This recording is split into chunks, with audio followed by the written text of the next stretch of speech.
Eu vi uma receita na internet e vim aqui testar com vocês. É uma receita rápida, fácil, que cabe perfeitamente na sua dieta, porque são alimentos clássicos da alimentação. São saudáveis e oferecem um equilíbrio estratégico entre energia rápida, fibras e nutrientes. Vem comigo que eu vou te mostrar. Você vai precisar de apenas 3 ingredientes: bananas maduras, aveia, eu só tenho flocos finos e essa mesmo que eu vou testar, e mel. Coloca tudo na frigideira, mas antes deixe a aveia tostar um pouquinho.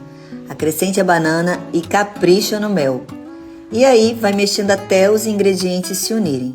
E vai ficar essas bolinhas aqui que são cheias de energia, saúde digestiva, ajuda no sono e controle do colesterol. E você pode colocar no seu iogurte que ficam perfeitas e ainda mata aquele dragão de doce que às vezes acorda dentro de você.